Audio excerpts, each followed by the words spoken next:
A Child's Story Garden. By an unknown author. Siegfried, the king's son. Siegfried was the son of the good King Siegmund. He lived in the great palace with his father and the gentle queen, his mother. Siegfried had everything his heart could desire. He was loved by everyone about the palace. He had many servants to wait upon him, and beautiful clothes to wear at all times. More than this, the stables of the great palace were full of horses, and Siegfried could ride or drive whenever he wished to do so. Now, the king was as wise as he was good, and he knew that if Siegfried would grow to be a good king, he must learn to work with his hands. The king and queen talked of it, and although they disliked to part with their son, they decided to send Siegfried to Mimer, the wonderful blacksmith. Mimer was a queer little man. His back was bent, and his hair was long and white. He had a long white beard and two very sharp, black eyes. Mimer's shop was out in the great, dark forest, and many boys came to learn of this wonderful master, for Mimer, you must know, was the best blacksmith in all the king's country. To this shop Siegfried was sent. At first he was very lonely and unhappy. There were no servants now to wait upon him.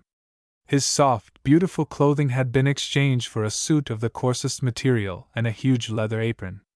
There was no soft bed waiting for him at night, only a pile of straw in the corner. But Siegfried was a brave boy, and lost no time complaining. He worked patiently at his anvil, day after day, learning from his master to make strong chains of iron, as well as dainty chains of gold and silver, for the queen to wear. One day Mimer came into the shop and sat down beside Siegfried's anvil. The boys could see that he was troubled, and they left their anvils and came to the master, begging him to tell them what troubled him. Slowly he raised his head and looked at them all. Then he said, "A giant has come into the country, who says he is the most wonderful smith of all. He says he has made a coat of armor that no sword can pierce. I have worked day and night, and cannot make a strong sword. Who is willing to try for me?" The boys all hung their heads, for they knew not how to help Mimer. Then Siegfried stood before his master and said, "Let me try, O Mimer!" And the master was willing. Siegfried went to work at once, and for 7 long days he did not leave his place at the anvil. At the end of the time he brought to Mimer a sword that was strong and bright. "We will try it," said Mimer, and called together all the boys, and took them to a little stream near the shop. Mimer then took a single thread of wool and threw it into the water. As it was carried along, Mimer took the sword and held it before the thread. The water carried the thread along until it reached the sword. Then one half of the thread passed to the right of the sword and the other to the left, and the thread was not moved from its course. "This is a good blade," said Mimer proudly. But Siegfried was not satisfied. He took the sword and broke it in pieces and put it into the fire again. For 3 long weeks Siegfried worked patiently at the anvil. Then he brought to Mimer a sword that was sharper and brighter and stronger than the first. Again the boys were taken to the little stream, and this time a handful of wool was thrown into the water. When it reached the edge of the sword, half of the wool passed to the right and half to the left of the sword, and not one single thread was moved from its place. Siegfried, however, was not satisfied, and again broke the sword into pieces and put it back into the fire. Patiently and faithfully he worked for 7 long weeks. The sword that he brought to Mimer now was stronger and brighter and more beautiful than either of the others. The handle was wound with flowers, and the edge was as bright as the lightning. This time, when the boys gathered at the little stream, a pack of wool was thrown into the water. When the wool reached the edge of the blade, half passed to one side and half to the other, and not one thread was moved from its place. "We will give it another trial," said Siegfried. He ran quickly to the shop and paused a moment before the great anvil. Then he swung the sword once, twice, thrice about his head, and then brought it down onto the iron. There was no noise, but the great anvil fell apart, and the sword was as sharp and bright as ever. "This is the best I can do," said Siegfried. "Good master, my sword is done!" Then Mimer sent his swiftest messenger to the king to tell him that he was ready to meet the giant. The day of the contest came. Mimer's friends sat on one side of the road, the giant's friends on the other. At the top of the hill the two masters were to meet, the giant with his armor, Mimer with his sword. Soon a mighty shout arose. The giant, wearing the wonderful coat of glittering steel, came up the hill. He sat down on a huge rock at the top of the hill. As the people waited, a queer little man was seen coming slowly up the hill. His back was bent, and his white hair hung about his shoulders. At his side he carried a sword so bright that the lightning seemed to play about its edge, as he walked. Slowly he went to the top of the hill and stood before the giant. It was Mimer, the master. He loosed the sword from his side and raised it above his head. "Are you ready?" he asked. "Yes, strike," said the giant, laughing, for he was not afraid. 1, 2, 3 times the sword flashed about Mimer's head. Then it fell again at his side. "I do not wish to hurt you," he said, "but if you will take off your armor and place it on that stone, I will show you what this wonderful blade can do." The giant only laughed again, laughed so loud and so long that the very earth seemed to tremble. Then he took off the armor and laid it on the rock. Mimer stepped back, raised the sword again, swung it about his head until the light seemed to blind the people. Then it came down. The people waited. There was no clash of iron. All was still. Then Mimer stepped up to the armor and touched it with his foot. It fell apart, and the rock beneath it fell apart, too. Half the rock started to roll down the hill. On it went, faster and faster, and fell with a mighty splash into the river at the foot of the hill, and if you should go to that faraway country you could see it lying there, far down below the surface of the water. Then a mighty shout arose. Mimer's friends, and the great king, too, joined in the applause. The giant, no longer boastful, stooped down, gathered up the 2 parts of the armor, and went with his friends into a far country. Mimer took the wonderful sword and went back to his place in the blacksmith's shop, still the master of all the smiths. Very few people, however, knew that it was the king's own son, Siegfried, who had made the wonderful sword. The Song of the Pine Tree. It was a wee pine tree in a very large forest. It could not see anything around it, for the other pine trees about it were so very tall. They could only tell the little pine tree what they saw. At night the little tree would often gaze at the sky and the stars that peeped out. And sometimes the big, round moon would pass over the sky. And all day long, all that the little pine tree could see above it was the blue sky, and the beautiful white clouds that went sailing by like so many ships on the sea. The little pine tree wished to grow and be tall, like the rest of the trees, for it wanted to see what was in the world outside of the forest. The tall pine trees would sing songs as the wind whistled through their branches, and the little pine tree waited day after day, so that it might be tall and sing songs, too. When summer came the birds would rest on the branches of this wee tree, but would not build nests, because it was too low. When winter came little white snowflakes came fluttering down, and rested on the branches of the little pine tree. Year after year the little tree waited, but it grew all this time, and seemed to stretch higher and higher its beautiful green branches. One day, when the little snowflakes had fluttered down, and made all the world white, and the wind was whistling a merry tune, the little pine tree heard some strange noises. The tall pine trees nodded their heads, for they knew who were coming. They were the woodmen. They had a sled with them, drawn by horses. The sight was strange to the pine tree, for it had never before seen woodmen, nor a sled, nor horses. But the old pine trees knew what it all meant, for they had seen the woodmen many times. They wondered which tree the woodmen would choose. Now, the little pine tree had grown, and it was not a wee tree any longer, but was a straight, strong, beautiful tree. The woodmen walked about with something very bright and shining in their hands. When they came to this pine tree they looked at it, shook it and sounded the axe against its trunk. How queer the pine tree felt! It wondered what they were going to do with it. Suddenly a sharp sound rang out in the air, and another, and still another one. And the pine tree felt itself swaying, and down it went, lower and lower, until its branches touched the soft white snow on the ground. The woodman lifted the pine tree very carefully, placed it on the sled and drove the horses away. Pine Tree was happy now, for he was going to see something of the great, wonderful world. The woodman drove the horses out of the forest into the beautiful white world. On and on they went until at last they came to a little village by the sea. They drove through the village and into a great shipyard, where saws were buzzing, hammers were pounding, and busy men were hurrying about. Pine Tree had never seen anything like this before. He was lifted from the sled and his beautiful branches were taken from the trunk. Then he lay with many other logs for a long time, until one day the carpenters took him away, and he found that he was helping to make a part of a ship. Boards were nailed on, and the busy carpenters worked day after day. At last the strong and stately ship was finished. It glided gracefully into the water and sailed away. Pine Tree was very happy now, for he was seeing new and strange things. The waves dashed carelessly against the ship. They seemed to have a song, too. Pine Tree had not forgotten the songs that the old pines used to sing. The waves did not always sing the same song. Sometimes they would rush and roll against the ship very hard until they grew tired, and then they would roll on, and sing a quiet song again.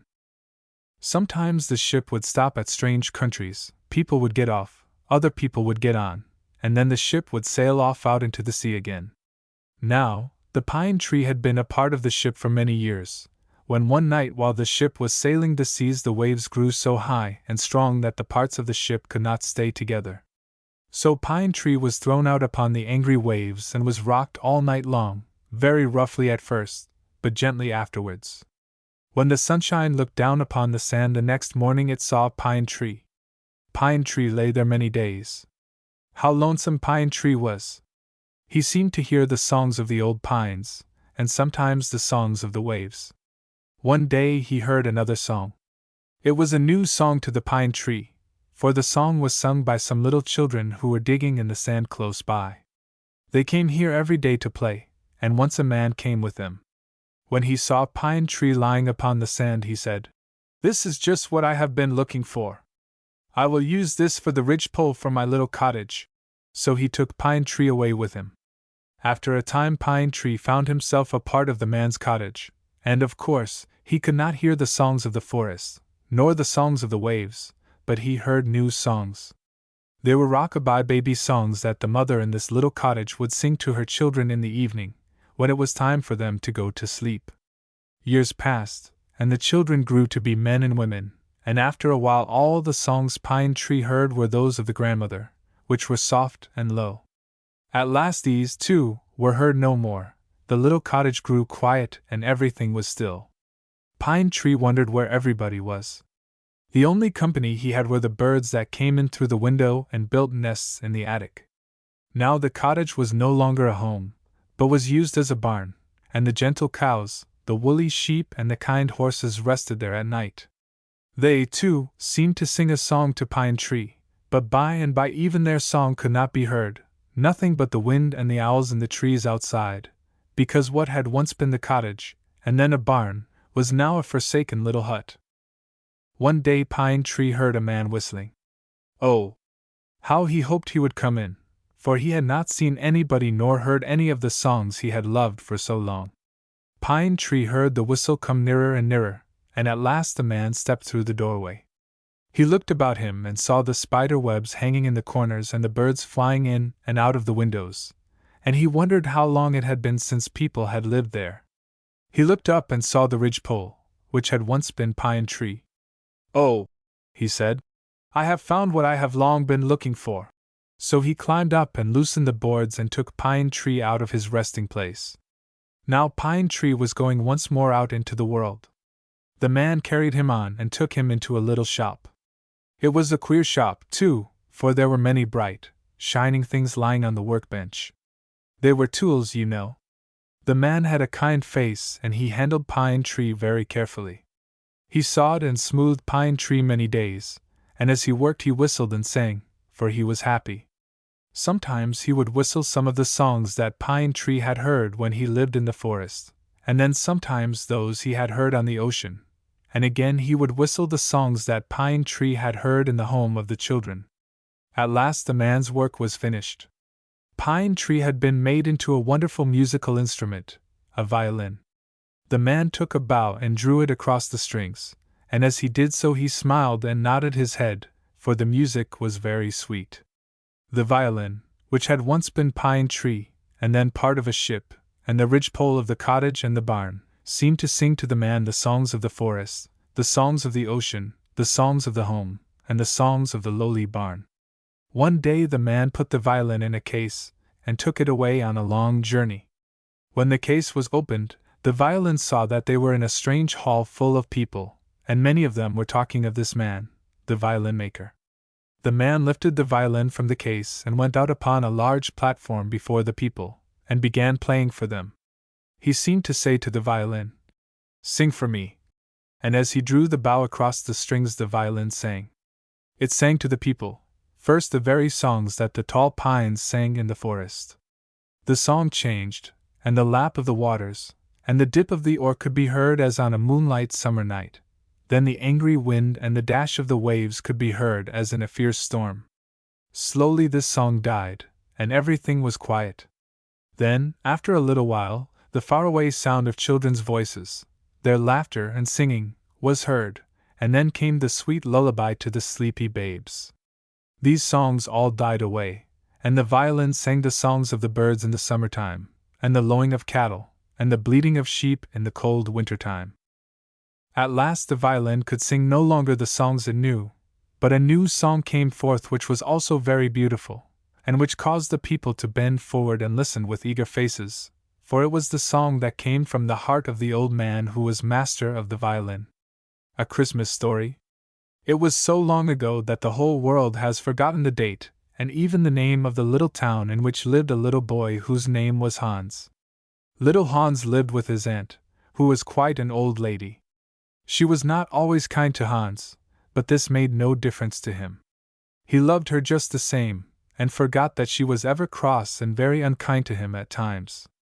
Hans went to school with many other boys, but he was not clothed as they were. He had to wear the same clothes both weekdays and Sundays, the same even in the summer that he wore in the winter. It was now midwinter, when everything was wrapped in snow and glazed with ice, while the north wind sang loud and whistled down the chimneys, played very roughly with the bare trees, and crept through every crack and crevice of the house. The frost, too, was busy pinching the cheeks and biting the toes of the boys, and making them run, jump, and dance to keep warm. The children were wild with the excitement and the joy that was astir at this time, for there were secrets in the air. Every one was busy making gifts for some loved one. It was the night before Christmas, the one great birthday on which the whole world rejoiceth, and when all endeavor to make their fellow men happy. The schoolmaster and all of his pupils started for the midnight worship and prayer at the church. All of the boys were well clothed, with heavy coats, fur caps, thick mittens, and very heavy and warm shoes. But little Hans had only a poor, plain, ragged suit, with no overcoat, no mittens, and his shoes were only wooden ones. It was a very cold night, and the boys and the schoolmaster had to walk very fast to keep warm. But little Hans did not mind the cold so much, because the stars smiled down upon him and seemed like so many diamonds set in a deep blue canopy, each one glittering and flashing in the darkness. The snow, too, was a sparkling mass, and Hans wondered if the stars could see themselves reflected in the tiny snow crystals which covered the earth. At last they reached the church, whose windows were shedding forth a soft, golden light on the stillness and darkness of the cold winter night. This little group of worshippers quietly passed into the church and sank noiselessly into their pews. It was a beautiful place to Hans. He loved it dearly, and was always happy to come here. The candles were all lighted, and they burned steadily brighter and brighter, filling the church with a beautiful mellow light. The grand old organ softly and clearly sent forth its tones, each one growing richer, deeper, and sweeter, and gradually the voices of the choir boys and the tones of the organ filled the old church with such beautiful music that little Hans's heart seemed to bound within him, and his whole soul was enraptured, while there shone from his face a radiance that only a divine inspiration could bring forth. At length, after the people had sung, each one knelt and offered thanksgiving to the Heavenly Father. Little Hans, too, knelt and offered thanks for the blessings which he had received during that year, and for the tender care of the Father of all. The people then quietly passed out of the warm church into the cold of the night. Hans was the last one out, and as he carefully made his way down the icy steps he noticed a little boy no larger than himself sitting on the steps, with his head resting against the church. He was fast asleep. His face was beautiful, and seemed clothed in a golden light. Beside him, tied in a cloth, were a square, a hammer, a saw and other tools of a carpenter. He had neither shoes nor stockings on his feet, although his clothing was spotless and of the purest white. It grieved Hans that the child should have no shoes, not even one to place for the Christ child to fill with gifts. Hans stooped and took from his right foot the wooden shoe and placed it in front of the sleeping child, so that the Christ child would not pass him by. Hans then limped along on the ice and snow, not feeling how cold it was, but only thinking of the poor child asleep out in the cold. The other boys were talking of the good things awaiting them at home, of the feasts, the plum pudding, the Christmas trees, and the many drums, wagons and blocks the Christ child would put in their shoes that night. When Hans arrived home he found his aunt awaiting him, and when she saw that he had only one shoe, and he had told her all about the other one, she was very angry with him, and sent him to bed. Hans placed the wooden shoe from his left foot at the fireside, hoping that the Christ child would remember him as he passed by.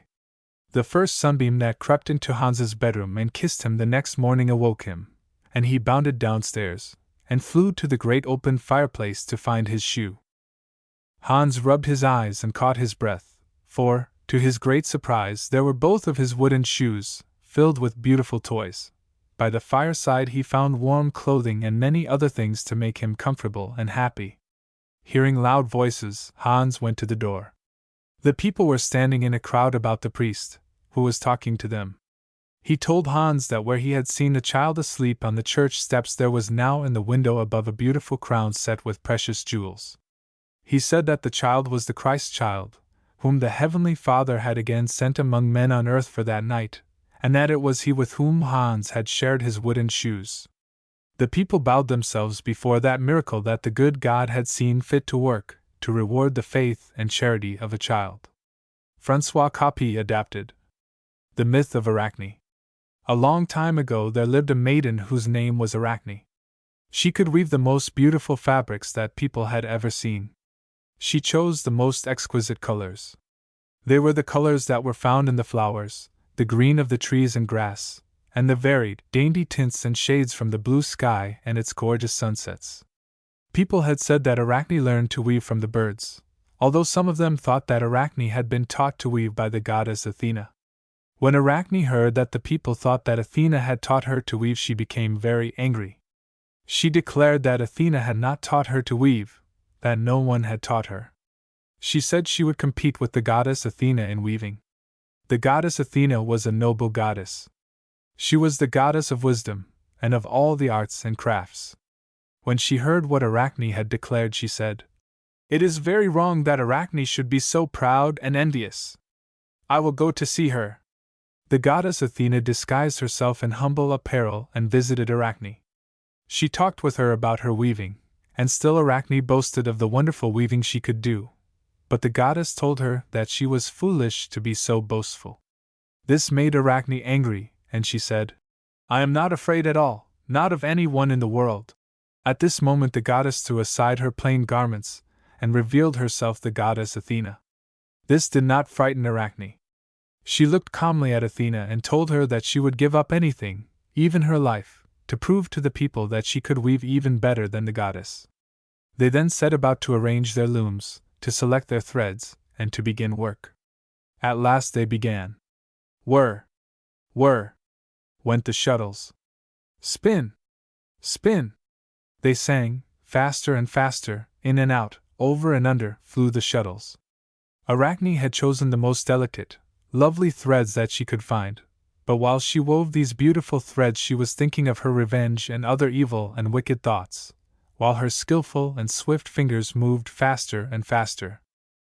At the same time Athena was sitting in the sunlight, busily and carefully weaving over and under, and in and out, her dainty, beautiful silken threads, which seemed to have come from the very sunbeams themselves. The colors were most harmonious and exquisite. Even the rainbow was surpassed.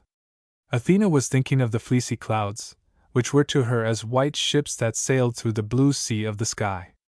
She thought of the brown earth, with its emerald decking of trees and meadows, of the buttercups and daisies of gold, and the roses and lilies which dotted Mother Earth's carpet. She thought of the butterflies that flitted about, and of the birds, in coats of red, blue, glossy black, and dazzling gold. When Arachne looked at Athena's work she shuddered with shame, for, although her own work had been skillfully done, it was marred by the envy, malice, and evil thoughts she had woven into it. While Athena's work was no more skillfully woven, it was by far the more beautiful.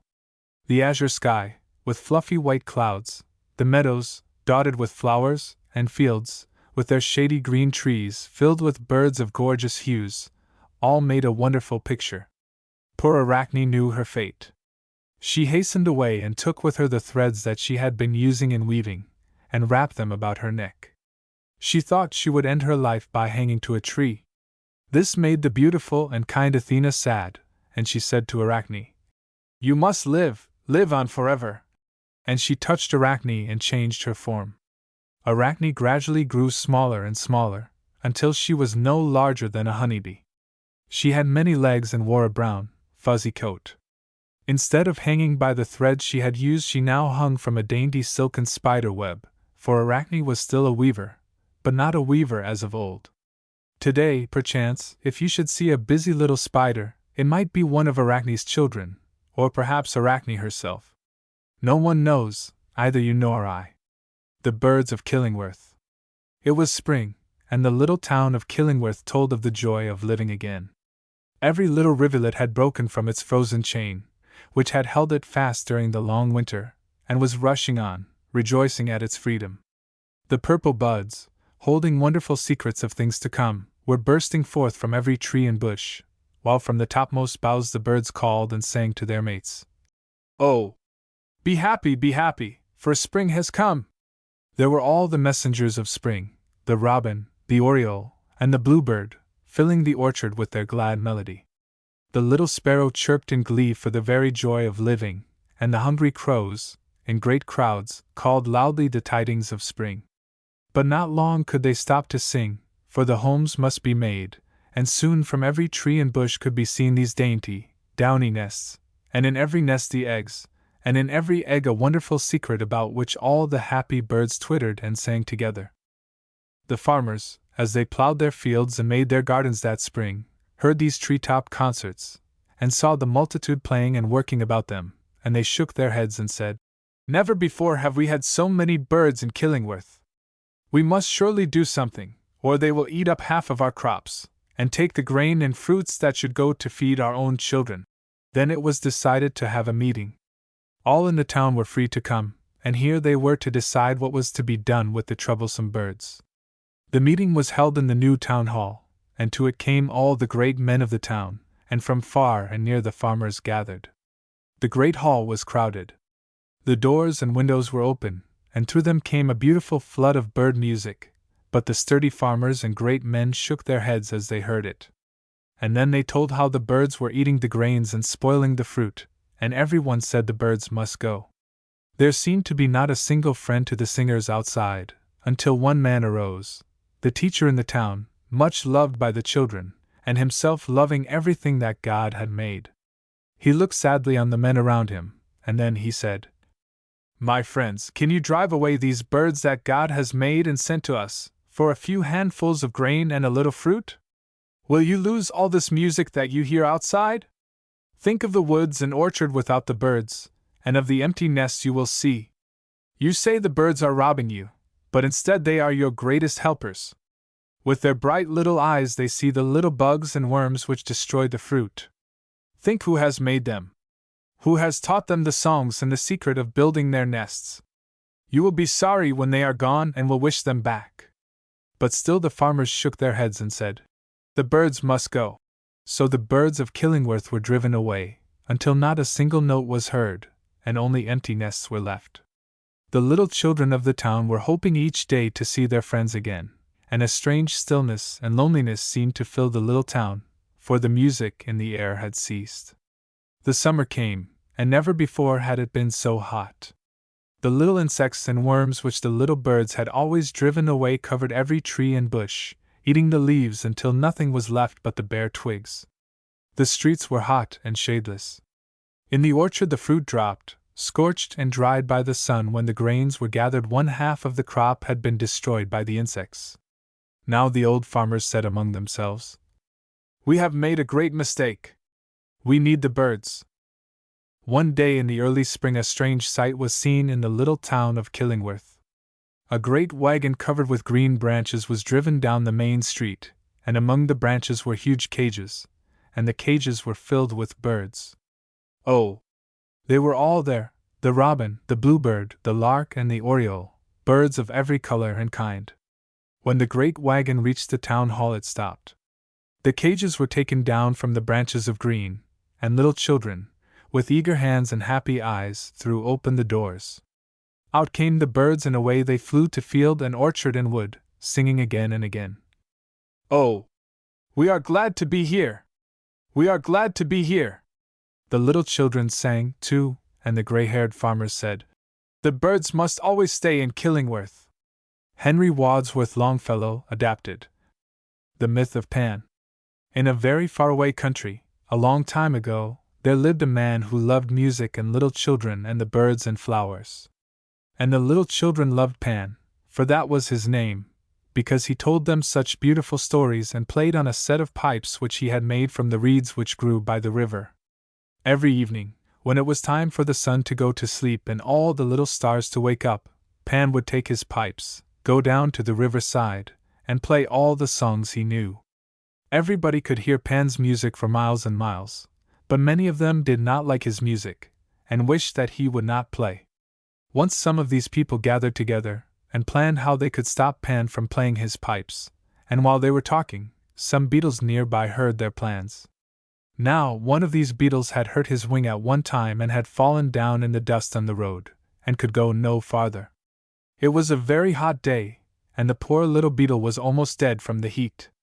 Soon Pan came walking along and saw the beetle, and picking it up very carefully, he carried it on some green leaves to a shady place, where he left it to rest and get well.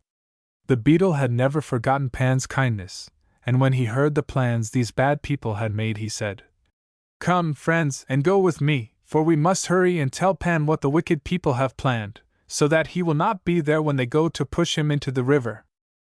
The beetles had only one day in which to reach Pan, for the evil people were going to carry out their plans the next night, so they spread their wings and flew as fast as they could fly. They could not travel far at a time, because their wings grew very tired and their bodies were so heavy. When they could fly no longer they would walk, and when they were tired walking they would fly again. In this way they hurried on, for the day was growing into night, and they could hear Pan playing his beautiful songs way down by the river bank. They had almost reached him when they heard what seemed to be a crowd of people running through the bushes and among the trees, and it seemed that they were going toward the river. Next there was a big splash and many voices talking loudly, and after that, silence. When the beetles reached the place where Pan always sat they could not find him, but there in the river were his pipes, which he loved so well. The people had reached Pan before the beetles, and had pushed him into the river, and his pipes fell in too, but Pan did not wait to get them. He climbed out and ran as fast as his feet would carry him. The people ran after him, but he leaped and bounded over the bushes and flowers, and ran on and on. Sometimes they were almost upon him, but he always outran them. He wished to hide, but could find no place. He could not climb the trees, for the people could climb trees too, and he could not hide in the grass or under the bushes, for they would be sure to find him there. At last, along the river bank, he spied the little violets that had closed their eyes, but were still gazing at the stars. One little violet seemed to say to him, "I will hide you," and it folded its little petals around him. Pan was safe now, and from his hiding place he could hear the people searching for him. They looked for a long time, but they did not find him. He was happy and thankful, and, as he was very tired and the soft petals of the violets made a pleasant resting place, he was soon fast asleep. Away back on the river bank, where Pan always sat, were the beetles. They were very sorry that they had not reached him in time to tell him that the people were coming, and that they could not get his pipes out of the water, where they had fallen. And though they never saw him again, They always remembered him and the beautiful music he used to play. One day some little children were picking violets by the river, and they found one little violet that had eyes just like Pan's eyes. They took it home and named it Pan's Eye, in memory of their old friend, but, as that was rather a hard name for the little children to say, they called it Pansy. The Bell of Atri. In the little town of Atri, which was nestled on the side of a wooded hill, there was a strange custom. The king had one day brought to the town a great bell, which he hung in the marketplace beneath a shed, protected from the sun and rain. Then he went forth with all his knightly train through the streets of Atri and proclaimed to all the people that whenever a wrong was done to anyone, he should go to the marketplace and ring the great bell, and immediately the king would see that the wrong was righted. Many years had gone by. Many times the great bell had rung in the little town of Atri, and, as the king had said, the wrongs of which it told were always righted. In time, however, the great rope by which the bell was rung unraveled at the end and was unwound, thread by thread. For a long time it remained this way, while the great bell hung silent. But close by, a grapevine grew, and reaching upward, finally entwined its tendrils around the ragged end of the bell rope, making it strong and firm again as it grew around it, up toward the great bell itself. Now, in the town of Atri there lived a knight, who, in his younger days, had loved to ride and hunt. But as he grew old he cared no more for these things. He sold his lands, his horses and hounds, for he now loved only the gold which the sale of them brought to him. This he hoarded and saved, living poorly, that he might save the more. Only one thing he kept, his favorite horse, who had served him faithfully all his life. But even this faithful friend he kept in a poor old stable, often allowing him to go cold and hungry. Finally the old man said, "Why should I keep this beast now? He is old and lazy, and no longer of any use to me. Besides, his food costs me much that I might save for myself. I will turn him out and let him find food where he can." So the faithful old horse, who had served his master all his days, was turned out without a home. He wandered through the streets of the town, trying to find something to eat. Often the dogs barked at him, and the cold winds made him shiver as he wandered about, hungry and homeless, with no one to care for him. One summer afternoon, when all the drowsy little town seemed sleeping, the tones of the great bell rang out, loud and clear, waking the people from their naps and calling them forth to see who was ringing the bell of justice. The judge, with a great crowd following, hurried to the marketplace, but when they came near, they stopped in surprise. No man was near, who might have rung the bell, no one but a thin old horse, who stood quietly munching the vine which grew around the bell rope. He had spied the green leaves growing there, and being hungry, had reached for them, thus ringing the great bell of Atri, and calling forth the judge and all the people. "'Tis the old knight's horse!" the people cried. Then many told the tale of how the old horse had been turned out to starve, while his master hoarded and saved his gold. "The horse has rung the bell for justice, and justice he shall have," said the judge. "Go, bring the old knight to me." The knight was hurried to the place, where, before all the people, the judge censured him for his cruel treatment of his faithful old horse, and asked him to give a reason for it. "The old beast is useless," said his master. "He is mine, and I have a right to do with him as I wish." "Not so," said the judge.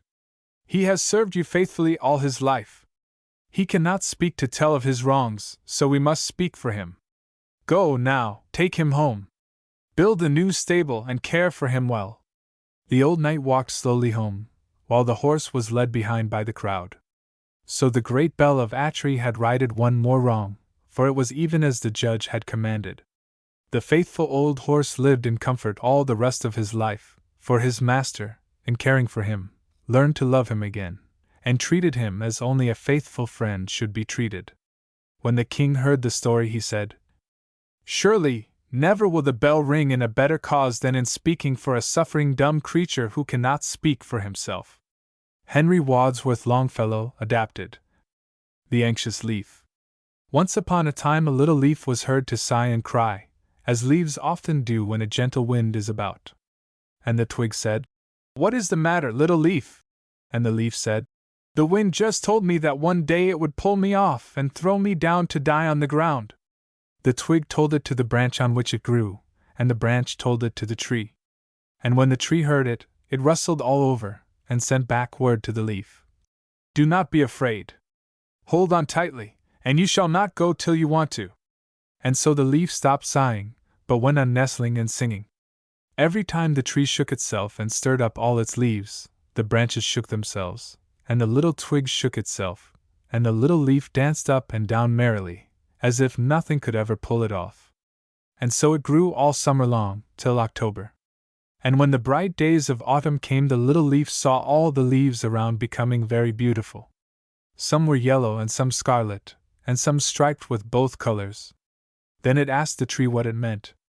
And the tree said, All these leaves are getting ready to fly away, and they have put on these beautiful colors because of joy. Then the little leaf began to want to go, too, and grew very beautiful in thinking of it. And when it was very gay in color, it saw that the branches of the tree had no bright color in them, and so the leaf said, "O branches! Why are you lead color and we golden?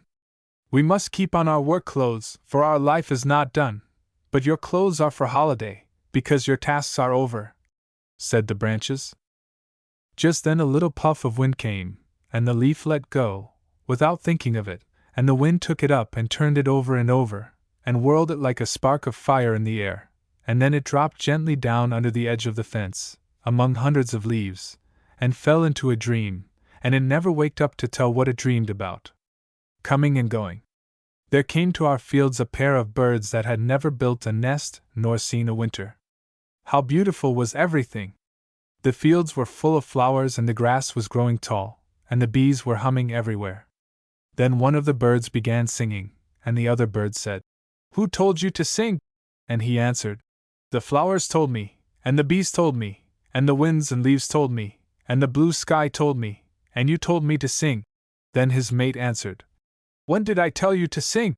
And he said, "Every time you brought in tender grass for the nest, and every time your soft wings fluttered off again for hair and feathers to line the nest." Then his mate said, "What are you singing about?" And he answered, "I am singing about everything and nothing. It is because I am so happy that I sing." By and by 5 little speckled eggs were in the nest, and his mate said, "Is there anything in all the world as pretty as my eggs?" Then they both looked down on some people that were passing by and pitied them because they were not birds. In a week or two, one day, when the father bird came home, the mother bird said, "Oh, what do you think has happened?" "What?" "One of my eggs has been peeping and moving." Pretty soon another egg moved under her feathers, and then another, till 5 little birds were hatched. Now the father bird sang louder and louder than ever. The mother bird, too, wanted to sing, but she had no time, and she turned her song into work. So hungry were these little birds that it kept both parents busy feeding them. Away each one flew. The moment the little birds heard their wings fluttering among the leaves, 5 little yellow mouths flew open wide, so that nothing could be seen but 5 yellow mouths. "Can anybody be happier?" said the father bird to the mother bird. "We will live in this tree always, for there is no sorrow here. It is a tree that always bears joy." Soon the little birds were big enough to fly, and great was their parents' joy to see them leave the nest and sit crumpled up upon the branches. There was then a great time, the 2 old birds talking and chatting to make the young ones go alone.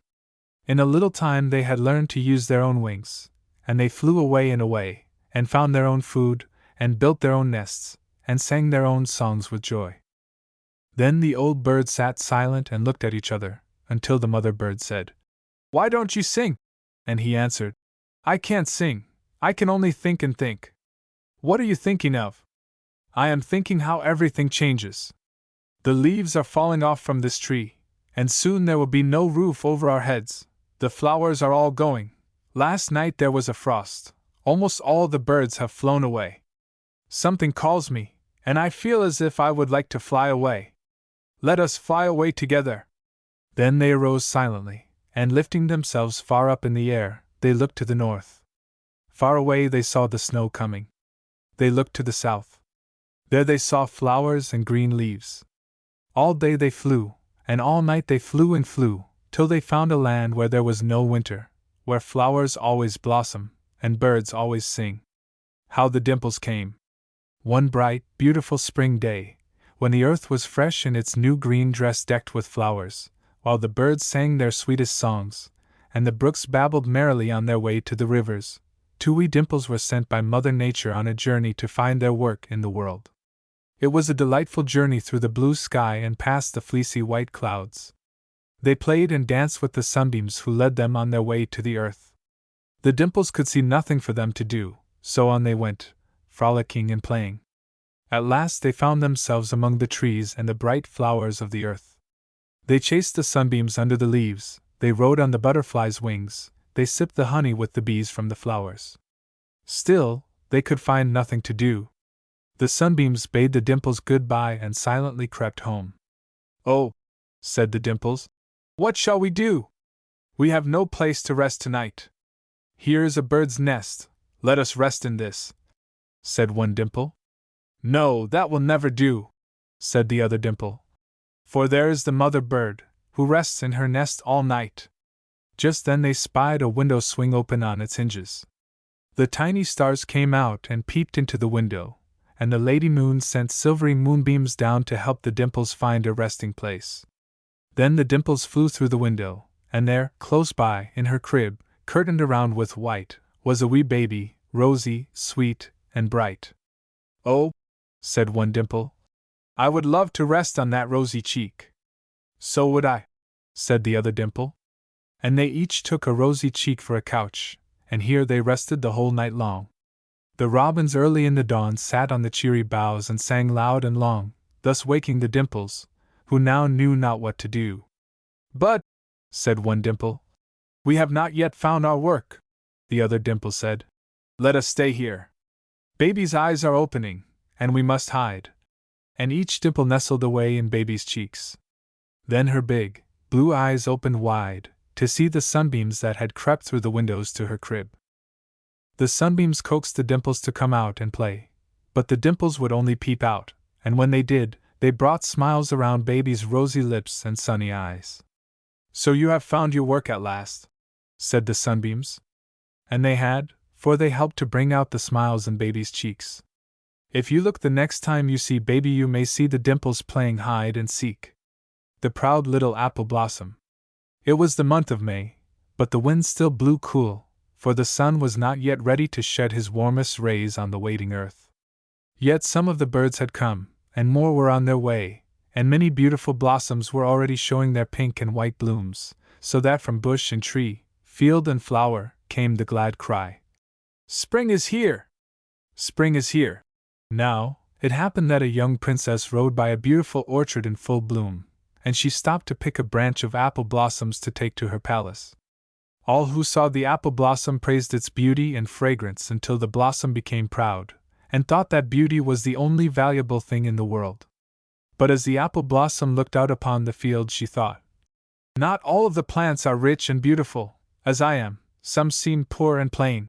And she noticed a little, common, yellow flower, which seemed to lift up its sunny head and grow everywhere. The apple blossom said to the plain little flower, "What is your name?" "I am called the dandelion," replied the little flower. "Poor little plant," said the apple blossom. "It is not your fault, but how sad you must feel to be so plain and to bear such an ugly name." Before the little plant could reply, a lovely little sunbeam came dancing along and said, "I see no ugly flowers. They are all beautiful alike to me." And he kissed the apple blossom, but he stooped low and lingered long to kiss the little yellow dandelion in the field. And then some little children came tripping across the field. The youngest laughed when they saw the dandelions and kissed them with delight. The older children made wreaths and dainty chains of them. They picked carefully those that had gone to seed, and tried to blow the feathery down off with one breath, making joyous wishes. "Do you see," said the sunbeam, "the beauty of the dandelion? Only to children are they beautiful," said the proud apple blossom. By and by an old woman came into the field. She gathered the roots of the dandelions, out of which she made tea for the sick, and she sold others for money to buy milk for the children.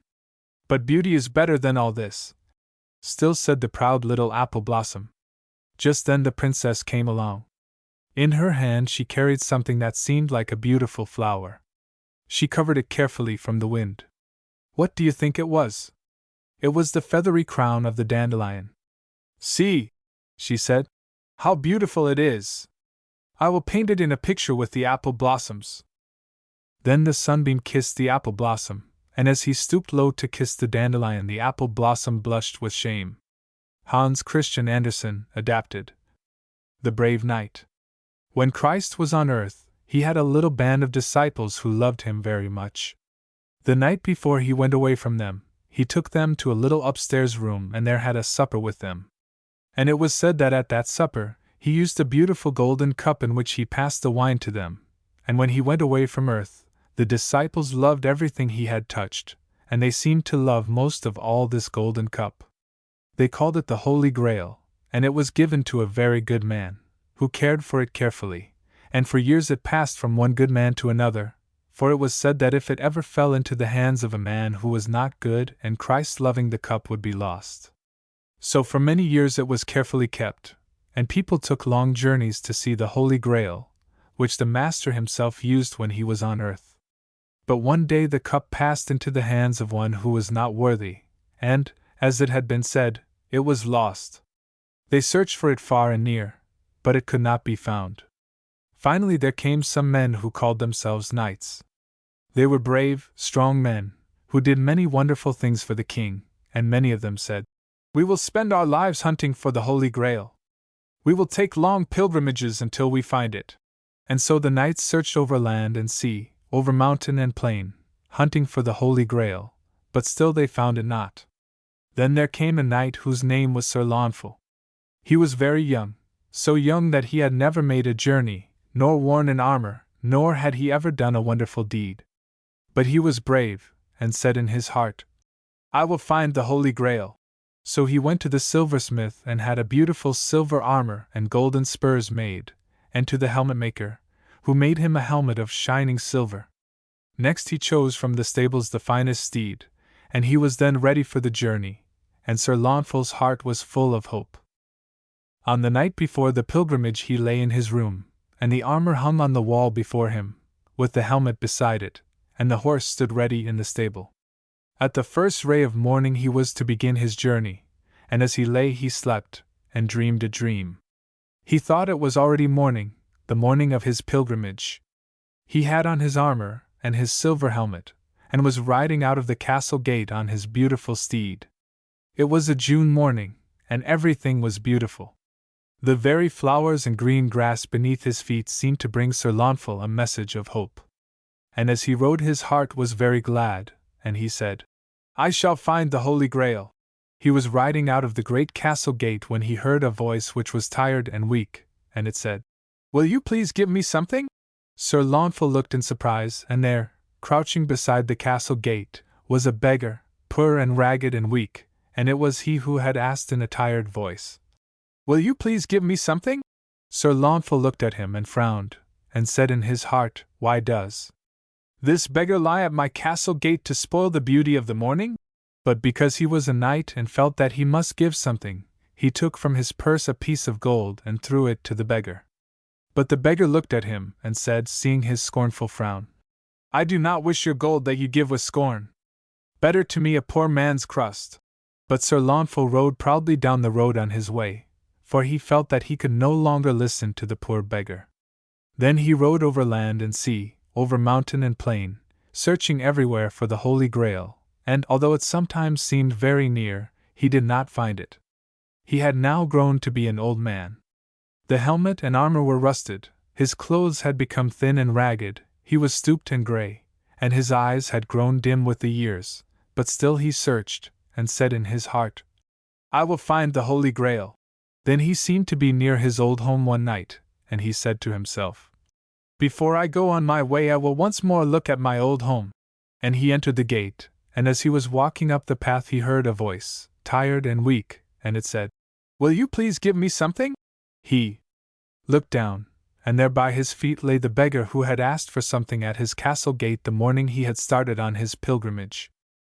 This time Sir Launfal looked at him and smiled. Then he said, I have only a crust of bread, but I will gladly share it with you. Then, taking from his pocket a single crust of bread, he stooped and gave the half to the beggar. Then Sir Launfal said, I will get you water to quench your thirst. And he went to where the little spring ran merrily along in the twilight, and taking from his pocket a little tin cup, battered and rusted from years of use, he filled it to the brim with clear, cold water, and returned with it to the beggar. As soon as the tin cup touched the beggar's hand, it turned into a shining cup of gold, and behold, the beggar was no longer there, but in his place there stood a man, tall, strong, and beautiful, wearing shining white garments, and around his head there seemed a radiant glow of light. The beautiful man looked at Sir Launfal, and he said, in a voice full of love and gentleness, In your own castle yard you have found the Holy Grail by doing kindly service to one of my needy ones. The beautiful man was gone. Sir Launfal lay in his room. The morning sunlight came in through the window, telling him it was time to arise and go on his journey. And his helmet and armor still hung on the wall, ready for him, but Sir Launfal lay long in thought. There was no need of his long pilgrimage, for the poor and the needy were close to his door, and he stayed to help them with gifts of love. James Russell Lowell, adapted. King Robert of Sicily. King Robert was ruler of all Sicily. Many lands and beautiful castles were his, and he had many servants, who obeyed his every word, but they obeyed not because they loved him, but because they feared him. He was a proud king, and haughty, that is, he would look over his lands, and he would say, Surely, this is a great kingdom, and I am a great king. One Easter Sunday morning, King Robert went to church. He wore his finest robes, and riding with him were all of his lords and ladies. The morning was beautiful, and everything seemed to bear a message of love and joy. The grass and flowers that grew by the roadside, the trees that waved their branches above, and the blue sky, all seemed to bear the same message. But King Robert saw nothing beautiful. He was thinking only of himself. They reached the church, and the sunlight came through the beautiful windows, seeming to speak of God above. The pure white lilies on the altar whispered to each other, On this day Christ was risen! The music from the organ seemed to reach every heart, but King Robert sat unmoved in his pew. When the minister spoke, the king heard nothing of the sermon until certain words caught his ear. The minister was saying these words, The Lord can exalt the humble and can bring down the proud and mighty from their seats. The choir chanted the words again and again. As the king heard, he threw back his head and said, Why do they teach such words as these? There is no power on earth or in heaven above that could take my throne. By and by the king fell asleep in his pew. He must have slept a long time, for when he awoke the great church was dark and the moonlight was streaming through the great glass windows. The king sprang to his feet in alarm, and said, How dare they go away and leave me alone? He rushed quickly to the door, but it was locked. He called loudly and knocked upon the door, and finally the old sexton, asleep on the outside, heard the noise and shouted, Who is there? And the king answered, It is I, the king. Open the door. The old sexton shook his head and murmured to himself, It must be some madman locked in the church. But he unlocked the door, and the king rushed wildly out in the street, where the moonlight fell upon him. Then suddenly he stopped and gazed at his clothes in amazement, for instead of wearing his royal robes he wore nothing but rags. His crown was gone, and he seemed a beggar, and he cried out, How can these things be? Someone has robbed me while I have slept, and left me these rags. Then he rushed on to the great castle, and at the gate he again called, Open! I, the king, am here. The great gates swung open and the king rushed on through the great castle halls, never pausing until he reached the throne room, and there he stopped, and stood looking in surprise and amazement, for there on his throne sat another king, wearing his crown and wearing his robes, and holding in his hand his scepter. King Robert looked at the new king and cried, Why do you sit on my throne, wearing my robes and my crown and my scepter? The new king only smiled and said, I am the king, and who art thou? King Robert threw back his head haughtily and answered, I am the king. You have no right on my throne. At these words the strange king smiled sadly, and replied, I am the king, and thou shalt be my servant. Yes, thou shalt be the servant of all my servants, for thou shalt be court jester, and wear the cap and bells, and have for your companion the ugly ape. Before King Robert could say more, the servants came and hurried him through the castle halls, down to a little room, cold and bare, with nothing but a pile of straw in a corner, and there they left him alone, save for the ugly ape, which sat in the corner grinning at him. As King Robert looked down on the rough pile of straw, he said, "It must surely be a dream, and I will awaken in the morning and find myself the king." The morning came, but when he awoke he heard the rustle of the straw beneath him, and there in the corner still sat the ugly ape. That day the new king called him to the throne, and, looking at him, said, "Art thou the king?" And King Robert proudly threw back his head as before and answered, "I am the king." And each day the new king sent for him and asked him the same question, and each day King Robert gave the same proud and haughty answer. One day there came a summons to the court. King Robert's brother, the Emperor of Rome, sent word for King Robert and all of his court to visit him at Easter time, and great preparations were made for the journey. When the train was ready, it formed a beautiful procession. The new king rode at its head, in his splendor, and all the beautiful ladies and the brave knights came riding behind in their gorgeous robes. At the last of this splendid train rode King Robert on a queer old mule. He had on the cap and bells, and behind him sat the ugly ape, and, as they passed along the street, the boys laughed and jeered. But King Robert said to himself, "They will not laugh long," because his heart was glad now, for they were going to Rome, where his own brother ruled, and now surely he would be restored to his rights, for his brother would see and know that the new king was an impostor. Thus the splendid train rode to Rome, and the emperor was there to meet them. When the emperor saw the strange king, he went to him and embraced him and called him brother. At this, King Robert rushed forward and cried out, "I am the king, thy brother! This man is an impostor. Do you not know me? I am the king." But the emperor only looked at him strangely, and turning to the strange king, he said, "Why do you keep this man at your court?" The new king only smiled, and made no answer. The visit ended, and again the splendid train passed back to Sicily, and King Robert still rode behind. His heart was very sad, because he thought, "If my own brother knows me not, what hope can there be?" When the new king came back to Sicily, he changed many of the cruel laws, and the whole land was made glad and happy, as it had never been before. King Robert noticed the change and wondered at it. It was Easter time again, and King Robert said in his heart, "I will go to church again this morning." Behind all the procession he rode, as usual, and took his seat in the back of the church, so that no one might see him. Everything was beautiful at this Easter time. The church, the flowers, the music, all bore the Easter message. When the music began, it crept into King Robert's heart, and as he listened the tears rolled down his cheek, and he bowed his head in prayer. The first words that he heard were the old, familiar ones. "The Lord can exalt the humble and bring down the proud and mighty from their seats." As poor King Robert listened, he humbly bowed his head and said, "Ah, surely that is true, the Lord in heaven is mightiest of all. He is the king." When the king and his court had reached home again that day, the new king called King Robert immediately to his throne room, and upon his face there seemed to be a glorious light shining forth, and, looking at King Robert with a wondrous smile, he asked the old question, "Art thou the king?" But King Robert only bowed his head and said, "I know not who I am. I only know that I am the most humble and most unworthy of all men to be the king." To these words the new king replied, "Thou art indeed the king, and I am an angel sent from heaven to help thee for a little while." When King Robert raised his head, behold, he was alone. The angel had gone. He again had on his own robes, his own crown, and was bearing his own scepter. That day, when the courtiers came to wait upon the king, they found him kneeling beside his throne in prayer. Henry Wadsworth Longfellow adapted The Great Stone Face.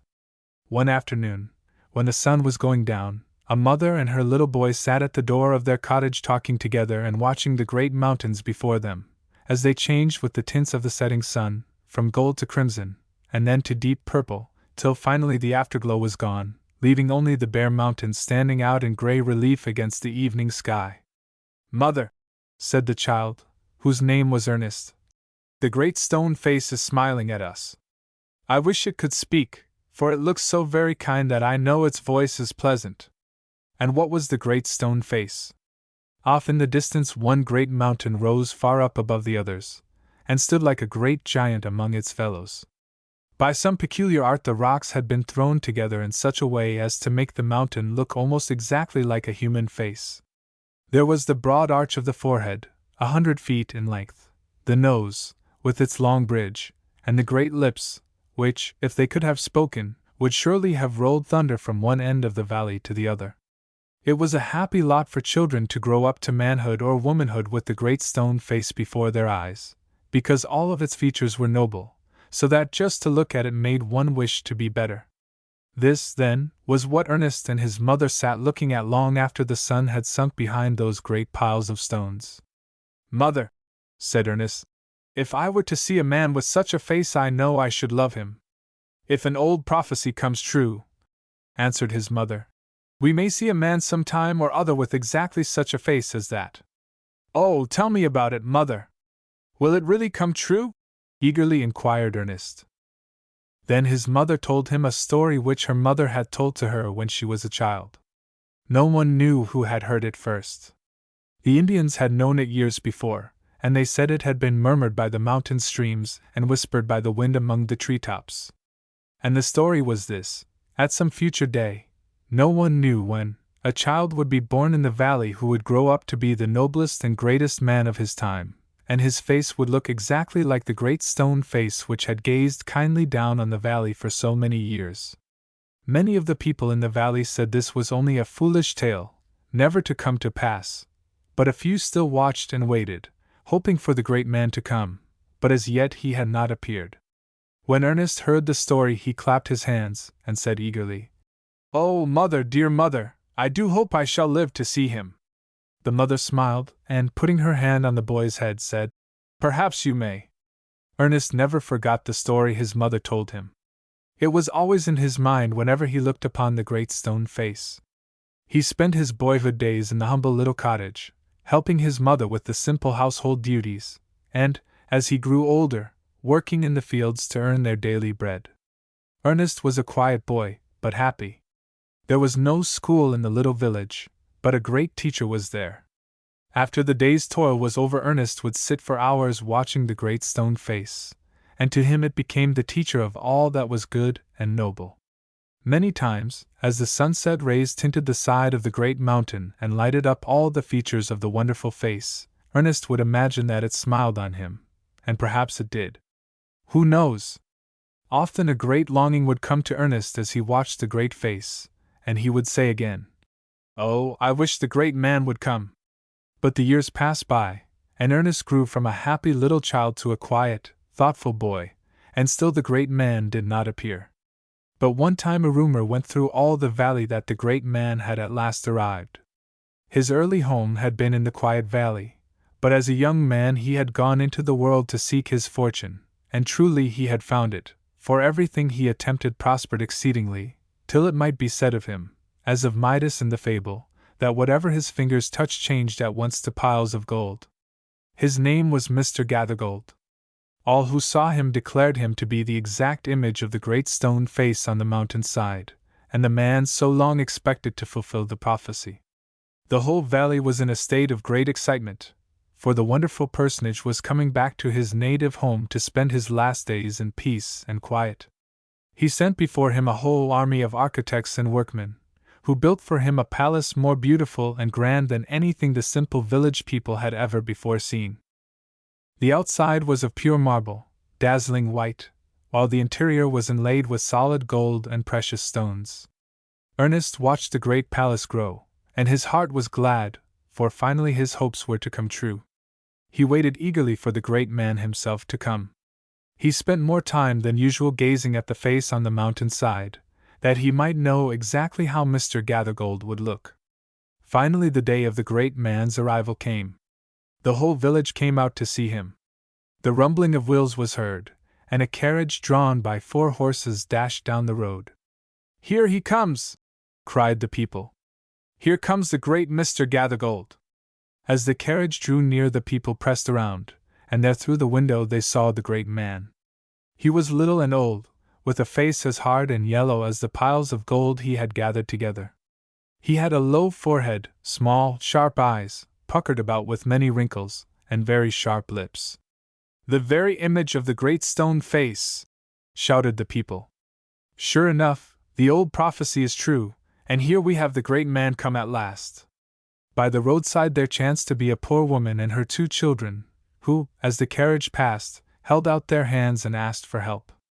A hand was thrust out of the window, and a few pennies were thrown on the ground. Then the carriage rolled on, and the people continued to shout, "He is the very image of the great stone face." But Ernest stood apart from the crowd, nor did he join in the shout, for his heart was full of sorrow and disappointment. Through an opening in the trees he saw the great stone face looking benignly down upon him, and the great lips seemed to say, "He will come! Fear not, Ernest! The man will come!" The years went on, and Ernest ceased to be a boy. He had grown to be a young man now. He was not much noticed in the valley, for he was still quiet and modest. They saw nothing remarkable about his way of living, save that when the work of the day was done he loved to go apart and gaze upon the great stone face. They knew not that it had become his greatest teacher, filling his heart and mind with thoughts and hopes far above earthly things.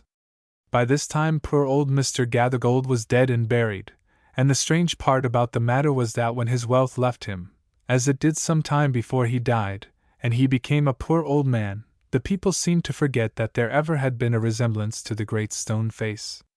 Indeed, they said it was all a mistake, and the great man was yet to come. Suddenly through the valley there ran another rumor.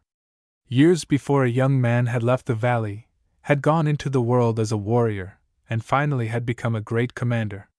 Such had been his character and life that the illustrious man was called by the name of Old Blood and Thunder. This old general, being worn out with warfare, decided to return to his native valley and spend his last days in peace. But the most wonderful thing about Old Blood and Thunder was the fact that all who knew him said that he was the man so long hoped for in the valley, for he looked exactly like the great stone face. Great preparations, therefore, were made to receive the general. A banquet was to be given and speeches made in his honor. On the day of the festival Ernest, with all the others of the village, left their work and went to the woods, where the banquet was held. A great crowd surrounded the tables, so that Ernest at first could not see the great man for whom he had waited and hoped so long, so he contented himself with looking at the great face on the mountain side, which he could see plainly through the trees. Meanwhile he could hear those around him talking about Old Blood and Thunder and the great stone face. "'Tis the same face to a hair," cried one man, clapping his hands for joy. "Wonderfully like, that's a fact," said another. "Like? Why, I call it Old Blood and Thunder himself, in a monstrous looking-glass," cried a third. Just then a silence fell on the crowd, for the general rose to speak, and as he did so Ernest for the first time saw the hero. There he stood, head and shoulders above the crowd, with the golden epaulets glittering on his uniform. Long and eagerly Ernest gazed on his face, and then beyond, to the one on the mountain side. Were they, indeed, alike? Ernest saw in the warrior's face only cruelty and hardness, with none of the tender sympathy he knew so well in the other face. "This is not the man," sighed Ernest, as he turned sadly away. "Must we wait longer yet?" But as the great mountain rose before him, once again the lips seemed to say, "Fear not, Ernest, fear not. He will come." The years sped swiftly by. Ernest still lived in the valley, a quiet and gentle man, doing his work as best he knew. But gradually the people of the village had come to know and feel that Ernest knew more than they. Not a day passed by that the world was not better because this man, humble as he was, had lived. He would always help a neighbor in need, and the people had learned to know where to come for aid. His thoughts were of things good and noble, and so his deeds and words were always good. By this time the people had seen their mistake in thinking Old Blood and Thunder was the great man of prophecy. But now again there were reports saying that without doubt the great man had at last appeared. He, like Mr. Gathergold and Old Blood and Thunder, was a native of the valley, but had left it as a young man, and had now become a great man. He had not the rich man's wealth, nor the honor of the general, but he had a tongue which could speak more beautiful words than the world had ever heard before. Great crowds flocked to hear him from all parts of the country. The people of the village were proud to think that they could claim the great man, for it was said he bore an exact likeness to the Great Stone Face, so much so that they called him Old Stony Phiz. And now the illustrious man was once more coming to visit his native land, and great preparations were made to receive him. With great eagerness and hope Ernest waited for his coming, and on the day appointed went with the crowd to meet him. The air was filled with music and the shouts of the people, for now they felt that surely the old prophecy was to be fulfilled. Then the great man's carriage came in view. There he sat, smiling and bowing to the people, while they threw up their hats in wild excitement and enthusiasm, and shouted, "Hurrah for Old Stony Phiz! The great man has come at last!" Ernest looked long at the man as he sat in his carriage, but finally turned away sadly and slowly, and said, "The features are alike, but he has not the heart nor the love and sympathy which make a face beautiful. He is not the man, but he might have been, had he lived the best he knew." Then again he turned to his great teacher on the mountain side, and, as the late afternoon sun tinted all its features, it seemed to smile on Ernest, and once more the lips seemed to speak. "Lo, here I am, Ernest. I have waited longer than thou, and am not yet weary. Fear not. The man will come." The years hurried onward, and now they began to bring white hairs and scatter them over the head of Ernest. They made wrinkles across his forehead and furrows in his cheeks. He was an old man, but more than the white hairs on his head were the beautiful thoughts in his mind, and the loving words from his lips, and the kindly deeds from his hands. He was no longer unknown. Great men from far and near came to see and talk with him, and as they went away their hearts were better for having been with him. He had become a preacher, and often, just as the sun set, he would stand on a little knoll and talk with the people who crowded to hear the words he spoke. One evening, as Ernest sat at his doorstep, a friend came to talk with him. He was a poet, and wrote of things which God had made, in language so beautiful that one wished always to hear it. Ernest loved to read his words, and this evening, as they sat together, he looked long and earnestly at the poet, and then up at the Great Stone Face, which seemed to be smiling down upon them. Then he sighed and shook his head sadly. "Why are you sad?" asked the poet. Then Ernest told him of the prophecy which he had longed all his life to see fulfilled. "And," he said, "when I read your beautiful words, I think surely you are worthy to be the man I have longed to see, and yet I see no likeness." The poet sadly shook his head, and said, "No, Ernest. I am not worthy. My words, indeed, may be beautiful, but my life has not been so great and good as the words I write." Then, as sunset drew near, the two walked to the little knoll where Ernest was to talk to the people. He stood in a little niche, with the mountains above him, and the glory of the evening sun shone around his silvered hair. At a distance could be seen the Great Stone Face, surrounded by a golden light. As Ernest talked, his face glowed with the depth of his feeling, and suddenly the poet threw his arms above his head and shouted, "Behold! Behold! Ernest is himself the likeness of the Great Stone Face!"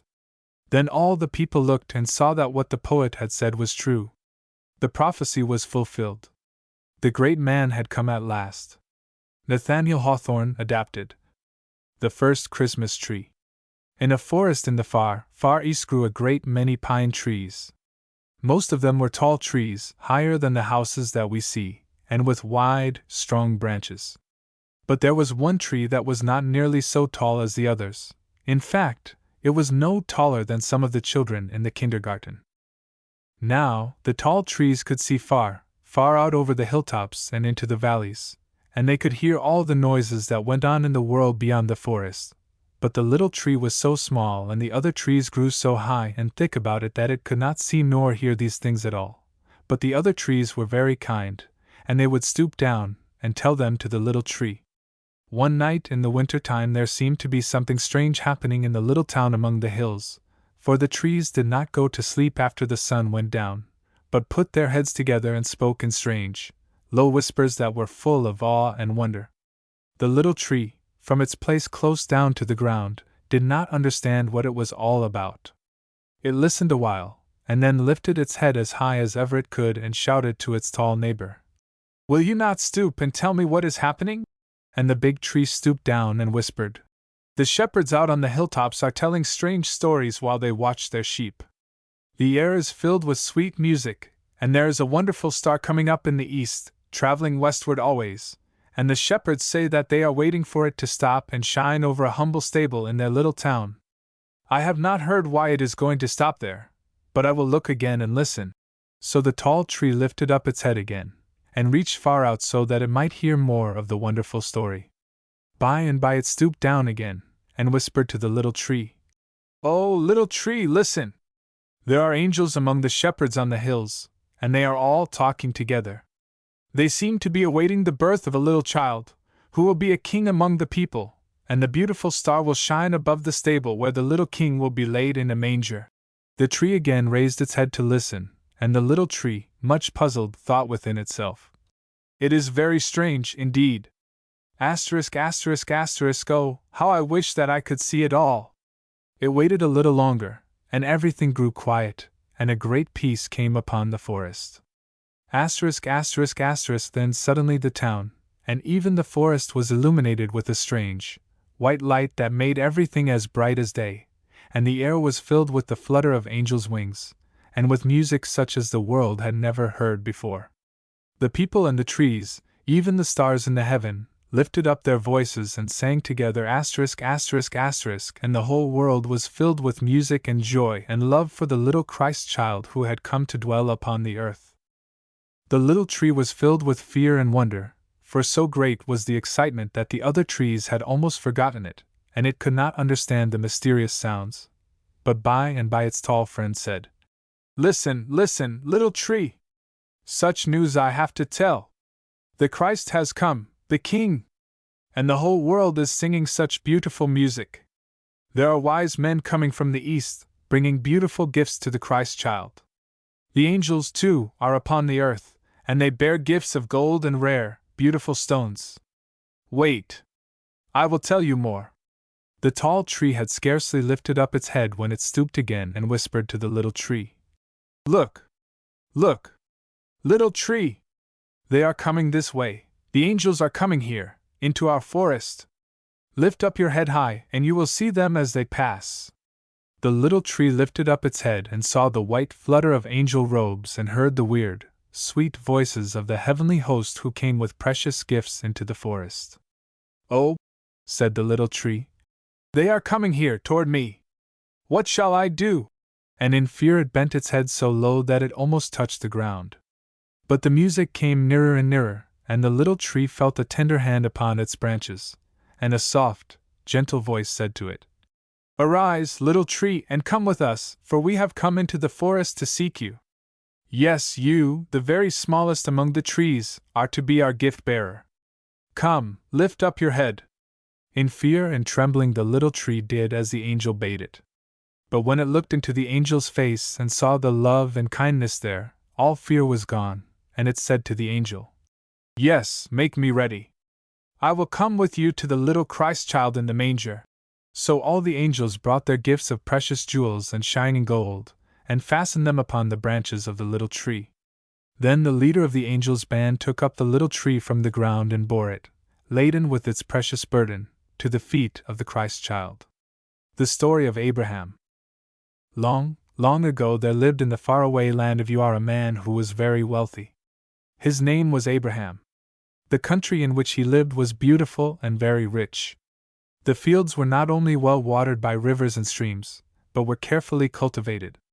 Corn, dates, apples, and grapes grew there abundantly. Fine harvests were reaped from their farms. Splendid herds of cattle and flocks of sheep were pastured in the meadows. In the city were beautiful homes, for the people were prosperous. They painted fine pictures and cut beautiful figures out of marble blocks, and were fond of music. But Abraham was not so much interested in the city as in the country, for he belonged to a family of shepherds. He did not care so much for walled cities as for meadow lands, forest trees, and running streams. When Abraham grew a little older, he became very thoughtful, and began to dislike the ways of the people of Ur, for they were idolaters. So when some of the servants brought back from the city idols into his father's home, he broke them. His one desire was to do right and to be good. One day, when he was herding his cattle not far from his father's home, he heard a strange voice saying to him, "Get thee out of thy country and from thy kindred, and come unto a land which I shall show thee." He was greatly surprised, and looked around to find out who was speaking to him. He saw no man, so he thought that the voice was only a fancy or a day dream. A few days after, when he was bringing home some wandering sheep, he heard the same voice, the same words, and thought he saw a gleam of light. He felt that God was speaking to him, but the words made him very sad. If he obeyed the voice, he knew that he would have to leave his friends, the fields where he sported with his boy companions and loved ones, but something within him kept saying that he ought to obey the voice, because it was God's voice. So he resolved to take his nephew, Lot, with him, and set out for the promised land. The day for starting came. Great bundles of goods were put upon the camels and led off by the drivers. Flocks of sheep and herds of cattle filled the morning air with their bleatings and their bellowings.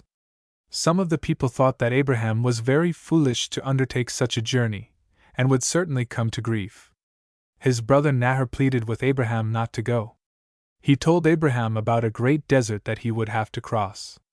Even if he crossed it safely, the people in that far-away country were very cruel, and would fight them and kill them, and make slaves of their children. Abraham listened to his brother, and said that he knew there were difficulties ahead of him, but he must obey the voice of God. Then his face brightened, when he added that he felt sure God would watch over them all as a shepherd watches over his sheep. He looked brave and noble as he bade them all goodbye and started off. At the close of the first day they halted beside a stream, where the cattle drank and rested until morning. The servants pitched a number of tents and made Abraham and his family comfortable. Abraham rolled together a few big stones and built an altar, and in the presence of his family and servants offered up an evening sacrifice and prayed that God should guide them and their little ones into the promised land. After many weary days and nights they reached Canaan. It was a beautiful country, full of vines and harvest fields and pasture lands. The valleys were warm and the highlands were cool. Here and there on the hillsides they saw the oak, the sycamore, and the pine growing. Best of all, the people were kind to Abraham and his servants, and helped them to get settled in their new homes. Their new friends were not so rich as their old ones. They wore rough garments made of camel's hair and fastened round the waist with a belt. They lived in rough huts and rocky caves, and were warlike. But they treated Abraham generously, and were very kind to the little children. Abraham was delighted with the promised land, although he passed through many a severe trial in it. There was one joy, however, that brightened his life. God had given him a beautiful son. The little boy had grown to be a strong, beautiful youth. His mother took loving care in making his little garments, and his father gave him a pet lamb, and often brought home to him a wild bird. Abraham was growing old, and thought of the day when his boy would be a strong man, caring for herds and flocks. Many a time he prayed to God for his boy, that he might be true and brave and good, and worthy of the promises that God had made to him concerning his people. But one day, when he was returning from a visit to his herdsmen, and was resting beside a well in the grove which he had planted in Beersheba, he heard the voice again saying, "Take thy son, thine only son Isaac, and offer him up for a sacrifice on a mount which I shall show thee." Abraham was grieved. He said to himself, "I have left Ur and the land of my brother and my father. I have endured many hardships, and surely I will not be called upon to sacrifice my only son, my sweet, loving boy. I cannot bear it. His mother cannot live when she hears of it." But the voice said more earnestly than ever, "Take thy son, thine only son Isaac, and offer him up for a sacrifice on the mount that I shall show thee." He knew that it was the same voice that had spoken to him many times, and that he must obey it. And there gradually came into his life strength, and a willingness to obey the voice. After necessary preparation, Abraham, his son, and his servants set out for the mountain. For 3 days they journeyed under divine guidance, until they came to the foot of the mount. Then Abraham said to his servants, Abide ye here, and I and the lad will go and worship yonder, and come unto you again. The young lad was happy over the coming sacrifice. He shouldered the bundle of wood, and started off up the hillside. But he did not see the lamb, and turning to his father said, Behold the fire and the wood, but where is the lamb for the burnt offering? The question so innocently asked grieved the father's heart, for he knew that God had commanded him to offer up his son instead of a lamb. He felt that he could not tell his boy about it, so he said, God himself will provide a lamb for the burnt offering. At last they came to the spot where the sacrifice was to be offered. The father, very sad and broken-hearted, began rolling together some stones for an altar. Slowly he laid the wood in its place, and wept when he thought of the sacrifice. Then with a tearful voice he told the lad that he was to be the sacrifice. He laid the boy upon the altar and kissed him. At that moment he heard a voice, louder than ever before, saying, Abraham. He answered, Here am I. The voice said, Lay not thy hand upon the lad, either do any harm unto him, for now I know that thou fearest God, seeing that thou hast not withheld thy son, thine only son, from me. With glad wonder Abraham looked around, and there, to his great surprise, a ram was caught in some thick bushes. Hurriedly he caught the ram, unbound his son, and offered up the ram as a sacrifice with great joy. And kneeling beside the altar, the aged father thanked God, and homeward they returned with glad hearts and happy spirits. And Isaac grew to be a good and noble man, and the Lord prospered him. His father, Abraham, lived many years in the promised land, and when he died the whole country was full of grief, and with sorrow mingled with love they followed the aged saint to the sunny slopes of beautiful Machpelah and laid him in the tomb. Each whispered to the other that he was a good and brave man. Many a time they would visit the cave where the great man lay and tell one another about his wonderful life, his many trials, his noble faith, and how he always obeyed the voice of God. On a rough stone beside the tomb a friend chiseled the words, Abraham, the friend of God. Bible adapted. The story of Moses. Many years ago, the Heavenly Father sent a baby boy into a home in a far country. When a baby comes to your home you want to tell everyone you see, do you not? But in that little home it was very different. Miriam, the baby's sister, could not tell anyone about the little brother, and the poor mother had to keep the baby hidden away. Shall I tell you why? In that country there lived a wicked king, who did not love little children, and whenever he heard that a boy baby had come into a house he sent his soldiers to take the baby away. This mother loved her baby dearly, and she wanted to keep him always. But when the baby began to grow, and to laugh and to cry, just as all babies do, the mother's heart was very sad, for she knew she could hide him no longer. One day she took the baby and went down to the river. There she gathered a great many of the tall grasses that grew on the river bank, and of these grasses she made a little basket, or ark, just large enough to hold the baby. She wove it carefully, and when it was finished she covered it over with pitch and slime, so that no water could come into it. Then she lifted her baby, put him into the queer little basket, carried the basket to the river and set it down carefully in the water. The tall rushes growing there held the little cradle, that the water might not wash it away. The mother turned and went quickly to her home. But do you think she left the baby alone? Ah, no. Among the tall grasses near the river's brim stood Miriam, the sister, patiently watching the queer cradle. While Miriam watched, the princess came to the river to bathe. The maidens who had come to help her walked along the river's side. Presently the princess saw the queer little basket and sent one of her maids to get it. When the princess opened the basket, the baby wakened and began to cry, and the princess felt very sorry for the little one. Miriam, who had watched so faithfully beside the river, now came to the princess. "Shall I go and find thee a woman who will take care of the child?" she said. And the princess said, "Go." What did Miriam do, do you think? She ran as fast as she could and brought the baby's own mother. When the princess saw the mother she did not know that it was the baby's own mother, and she said to her, "Take this child away and nurse it for me, and I will give thee thy wages." Do you not think that mother's heart was glad as she took her own baby home? The baby could run and play now, and laugh and crow as much as it liked, for the great princess loved him, and no harm could come to him. The mother called the baby's name Moses, she said, because I drew him out of the water. And in that far country, that is what the name Moses means. Bible adapted. The story of David. Long, long ago, on the green hills of Bethlehem, a little shepherd boy tended his sheep. Ruddy and strong was little David, for the sun gave him rosy cheeks, and the bracing wind made him long to run races with his own shadow, just from pure happiness. Many a time he lay on the soft grass, gazing up at the blue sky, dotted with fleecy white clouds, white as his own lambs. Many a time, as he led his flock homeward at evening, he saw the sun sink in the gold and crimson west, and, as the dusk deepened, the great round moon rise above the hills, flooding the world with silvery light. With all this beauty around him, do you wonder that he was good and happy?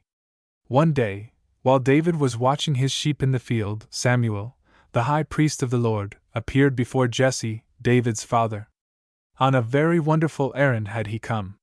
He told David's father that the Lord had chosen one of his sons to be the new king of Israel, because Saul, the old king, was no longer fit to rule.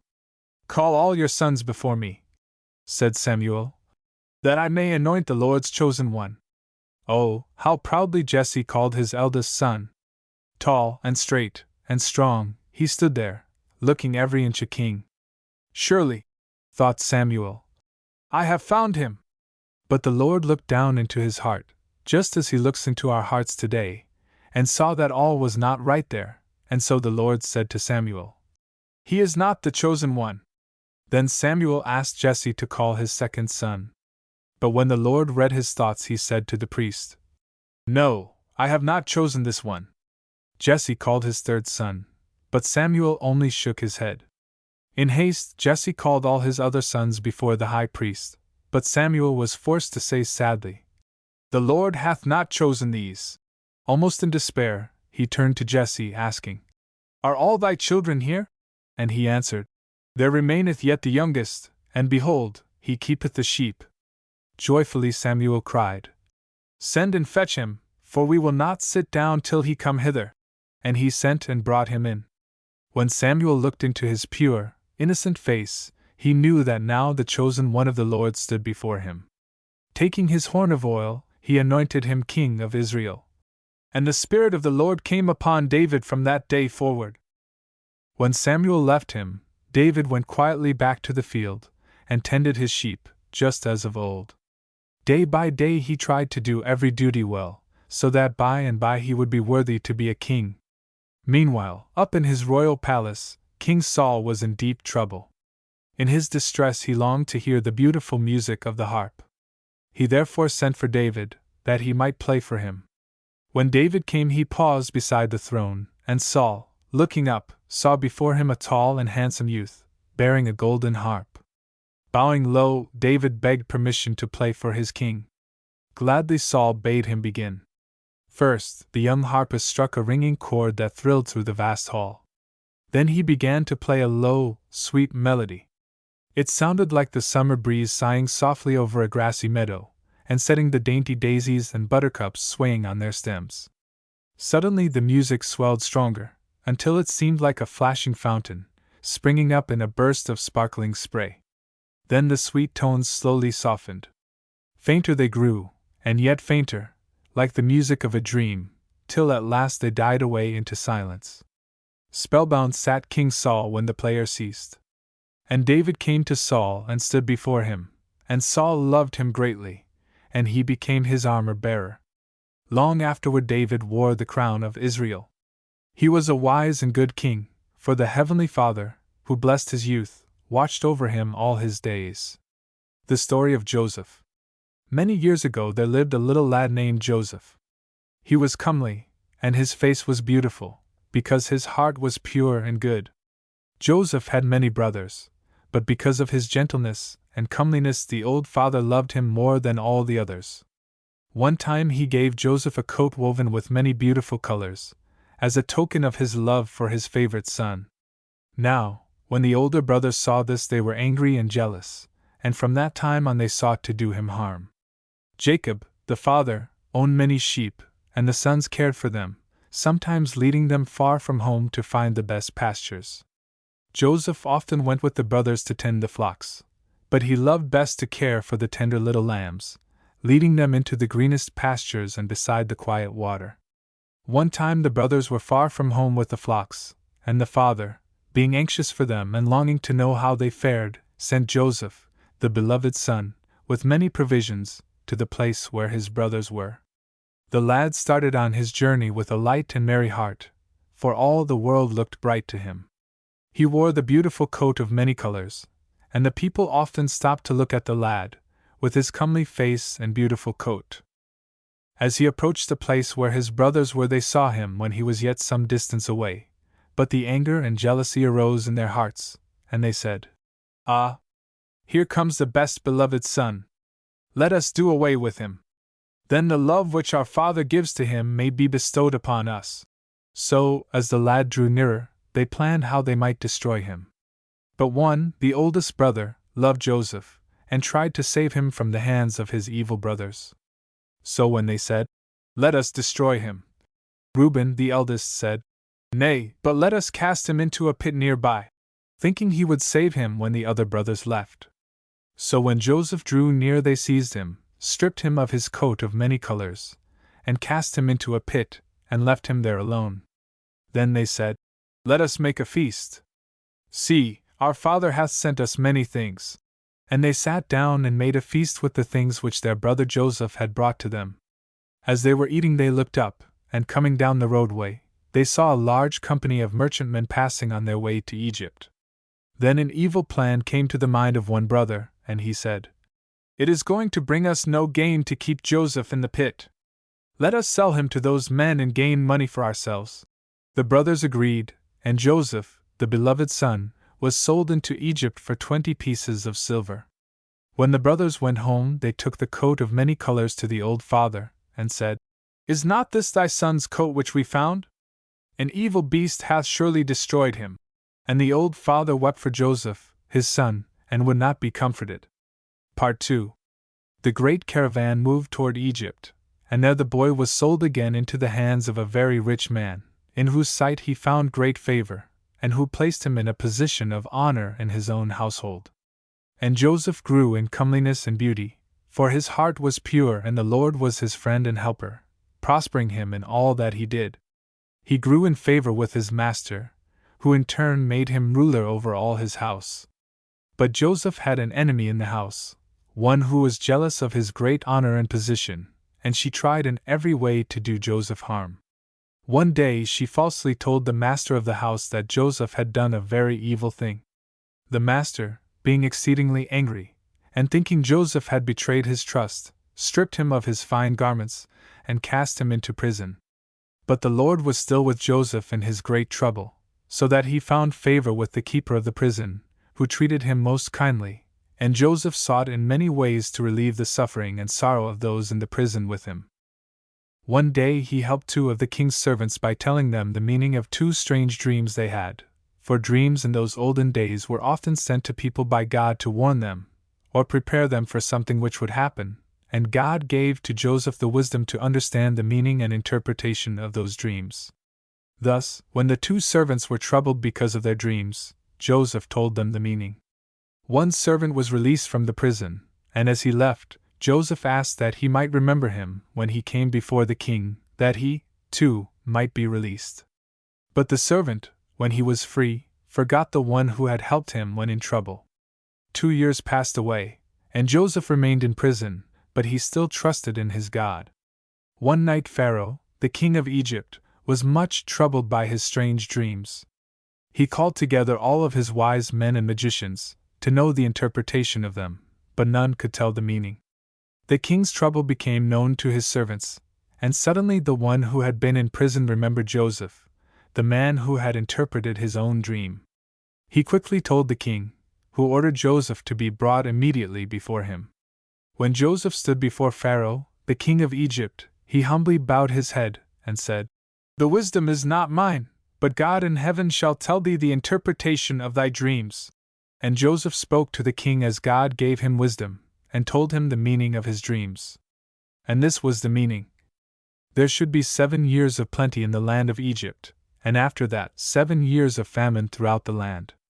Then Joseph said, Let Pharaoh, the king, choose a man wise and discreet, who will sow and gather the harvest for the 7 years of plenty, to fill the barns and storehouses with grain, so that when the 7 years of famine come there will be grain enough and to spare in the land of Egypt. As Pharaoh, the king, looked upon Joseph and heard him speak, he loved him, and said, In all Egypt there is no man so wise as thou. Gather the harvest, to fill the barns and storehouses, in the 7 years of plenty. I will make thee ruler over all Egypt. Thou shalt dwell with me, and all men shall obey thee. And Pharaoh took off the ring from his own hand and put it upon Joseph's hand, and dressed him in beautiful garments, and put a gold chain about his neck. And Joseph rode in the chariot next to the king of Egypt, and as they rode through the streets all the people bowed before Joseph and knew him as their ruler, and loved him. Then Joseph went throughout all Egypt and commanded the people to build great storehouses and barns, and to gather in the corn and grain, and fill them full, against the 7 years of famine which were to come. When the 7 years of plenty were past, and the famine was over all the land, there was grain and to spare in all Egypt, because Joseph had gathered the storehouses full. When the people from other countries heard this, they came to Egypt to buy bread, and the king sent them to Joseph. And Joseph opened the great storehouses, and sold grain to all who came. And the Lord was with Joseph and prospered him in all that he did. Part 3. Now Jacob, with his 11 sons, Joseph's brothers, still lived in the land of Canaan, and the famine was over all the land, so that there was no bread in the house to eat. Then Jacob, the father, called his sons to him, and said, I have heard that there is corn in Egypt. Go down there and buy for us, that we may live and not die. So Joseph's brothers came to Egypt to buy grain, and Joseph was ruler over all Egypt, and sold grain to all who came. His brothers came before him and bowed their faces to the ground as they asked for food, for the famine was sore in their land. Now Joseph knew his brothers when he saw them, but they knew not the little lad they had sold into the land of Egypt for 20 pieces of silver. Joseph did not make himself known to his brothers, but asked them about their country and their homes, if they had a father and other brothers. And when they spoke of the old father, Jacob, and the youngest brother, Benjamin, who had stayed with the old father, Joseph longed to tell them that he was the brother whom the father had mourned as lost. But he waited, and treated his brothers as strangers, for they knew him not. Then he sent them home with their sacks full of grain, and took no money for it. But when they returned the second time to Egypt, Joseph's heart yearned for them, and for his old father and youngest brother. When they were alone, he stood before his brothers, and, looking at them, said, Do you not know me? I am your brother Joseph, the little lad whom you sold into Egypt. But when his brothers heard this, they were much afraid, and drew away from him, for they thought, now that he was ruler over all Egypt, he would surely punish them for their evil treatment of him. But Joseph said, Come near me and do not be afraid, nor grieve that you sold me into Egypt, for God has been with me and kept me, and made me ruler, so that I have been able to save many people from the famine. Then the brothers drew near, and Joseph wept with them, for he loved them. Then he said, Go back and bring my father, Jacob, and my youngest brother, Benjamin, that we may live together once more. And Joseph went to meet his father in a chariot, and brought him before Pharaoh, and the king was much pleased, for he loved Joseph and all his household. Then Joseph gave to his father and brothers houses and lands, so that they all lived together in peace in the land of Egypt. And the Lord was with Joseph, and prospered him all the days of his life. The courtesy of the Spartan boy. There were, hundreds of years ago, 2 very large and grand cities, which strove to excel each other. The one city was Sparta, the other was Athens. These cities were not like our cities of today. They had beautiful, broad streets, but no street cars. They had magnificent buildings, but no electric lights. They did have schools, but they were unlike our schools. The boys in both Athens and Sparta were taken away to school when they were 6 years of age. In Athens the boys were taught that they must become very strong and manly. They had running, jumping, leaping, swimming, and racing exercises, to give them rigid muscles and strong, healthy bodies. Occasionally they were allowed to visit at their homes for a day or two. The boys were also taught to sing and to read. The Spartan boy was taught that he must become very strong and self-reliant. His schoolroom was very plain and bare. He was never allowed to go home to visit. He had to wear, in both summer and winter, the same plain, loose clothing. He slept out of doors in the summertime, under the trees. In the wintertime he slept in a very open building, on a bed of reeds and rushes, which he had to gather from the river in the long, heated summer days for his winter bed. He had no bedclothing except the down which the wild ducks had shed, and which he had gathered in the forests. He learned to read, write, and to sing. He learned to run, to leap, to swim, and to throw the javelin. One time the boys from both Athens and Sparta were to meet in a great amphitheater to hear a very wise and learned old man speak. The boys had all gathered, and with them many other people. The amphitheater was full. Not a vacant seat was left, and the people were patiently waiting for the old man to appear. At last he came. He came in so quietly that he was not noticed, except by two boys, one on each side of the aisle. One was a Spartan boy and one was an Athenian. The Athenian boy and Spartan boy both rose immediately. The Athenian boy sat down, but the Spartan boy still stood. He insisted that the old man take his seat, but the old man gently refused, and passed on up the aisle to the place from which he was to address the people.